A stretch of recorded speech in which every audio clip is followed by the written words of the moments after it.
You're right that Latin America is a very huge continent with many countries. Our organization represents 27 countries.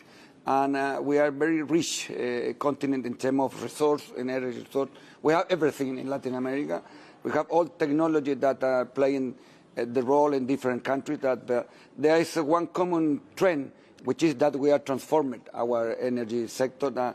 We are living for the last year that our energy transitions, and we said that in plural because that we have a different reality in Latin America. Also, we are very complementary, and that is a reason that we have trying for a long time also to have integration process and in the energy sector. And we are the greenest region in the world in terms of the participation for the renewable energy in our generation matrix. And that is part of our maybe main competitive reason in order to move forward in other areas.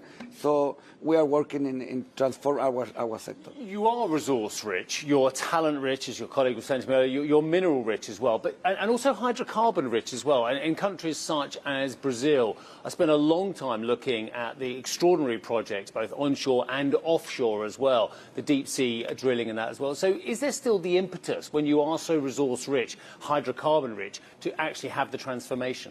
Yeah, we have, of course, that our economy today is based in some way that in hydrocarbon sector like transport.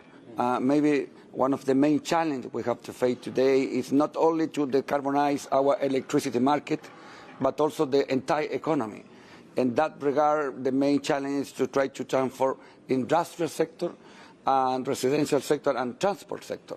If you see today, the transport sector represents around 35% of all the emission in the region. So if we have to have an entire decarbonization. We have to make this step in order to incorporate more sustainable mobility in our region. And there are countries in Latin America, they are incorporating electricity mobility, electromobility. There are countries like Chile, Costa Rica, Colombia that today they have, in terms of public transport, for instance, buses, that they have made very important step in order to electricity mobility. And this is part of our challenge today.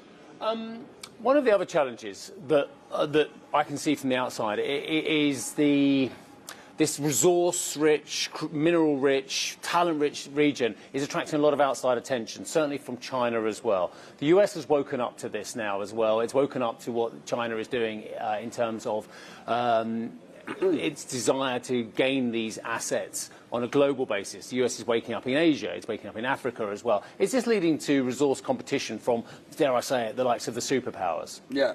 We feel that, I mean, in Latin America, because they are the main actor, the global actor, like the country that you mentioned, that they have been trying to participate in some way, for instance, in the critical mineral for the energy transition, because we are rich. 25% of all the critical minerals for the energy transition are located in Latin America. 25% of all the critical minerals if you take all the as a basket, but of course, but if you see lithium, for instance, that we have 60% of the reserve, or copper, that also we are part of the main producer in the world. So in that regard, there are many countries that are very interested in order to close the relation with the Latin American. I feel like we're going back to the 70s here. Is that making, when it was the Russian stroke American competition for influence in the continent as well, is that making the Latin America, South America, Central America, is it making it a battleground for geopolitical tensions? I don't think so. I suppose that the global actor want to take position in this new generation of energy agenda. One of the main elements is the critical mineral.